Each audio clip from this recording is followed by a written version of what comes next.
The Great Lie About Anubis. Why the God of Death was a dog.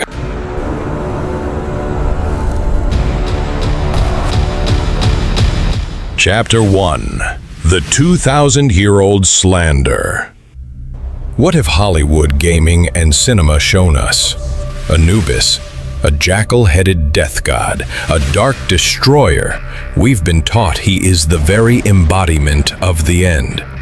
But that is the first lie, a deliberate slander that has lasted 2 millennia.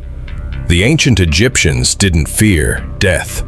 They feared chaos. Their enemy wasn't the end. Their enemy was decay, oblivion, disorder. And Anubis? He wasn't the god of death. He was the engineer of order.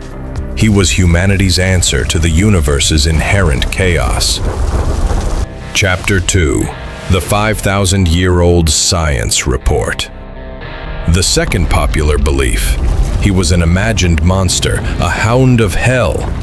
Here is the hack. Anubis was not a monster. He was a science report. The Egyptians observed. They saw these wild dogs lingering around the edges of the cemeteries. Another culture would see them as cursed scavengers, but the Egyptians hacked their perception. They saw a natural protector.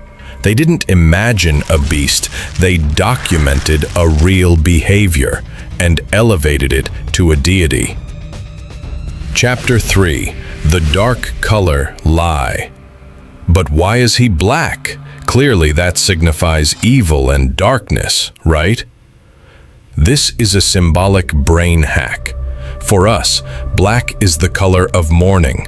For the Egyptians, the color black, chem, was the color of the Nile's silt. It was the richest, most fertile soil, the source of all life. Black was the color of rebirth. Painting Anubis black was not a symbol of death. It was a promise that, like the black silt, death is just a stage for new life to begin. Chapter 4. Inside the Chemical Laboratory. We think of mummification as a dark, magic ritual. The lie? It was not magic. It was science. Anubis was the patron god of embalming, and his priests were chemists. Archaeologists analyzed the embalming jars. They found a complex formula, natron salt, a form of soda, to draw out moisture, chemistry, pine and juniper resin with antibacterial properties, biology. The wearing of the Anubis mask was to show that they were performing the work with divine accuracy. Anubis, their god, was not a sorcerer. He was the chemical engineer of immortality. Chapter 5. The God Who Does Not Judge. Here is the biggest lie. The judgment scene in the Hall of Truth. We think Anubis is the judge, deciding if you go to heaven or hell. Wrong. Look closely. Osiris is the judge. Thoth is the secretary. Amit is the executioner. So what is Anubis doing? He is the technician. He doesn't judge you. He ensures the scale is balanced, that the measurement is accurate. He is the symbol of objective truth. He is a scientist ensuring the measure is fair. Chapter 6. The Inventor of Resurrection. We think Anubis is part of death. The truth? He is the god who defeated death. In the Central Egyptian myth, when Osiris was killed by Set, it was Anubis who performed the very first mummification. He bound Osiris's body, restored the king's form, and by doing so, he invented resurrection. Anubis wasn't the god of endings. He was the god of beginnings again, the engineer of rebirth. Chapter 7. The Post Office of 8 Million Prayers. Did people fear him or trust him? Beneath Saqqara's sands, archaeologists discovered the unimaginable, a catacomb of 8 million mummified dogs. the final hack.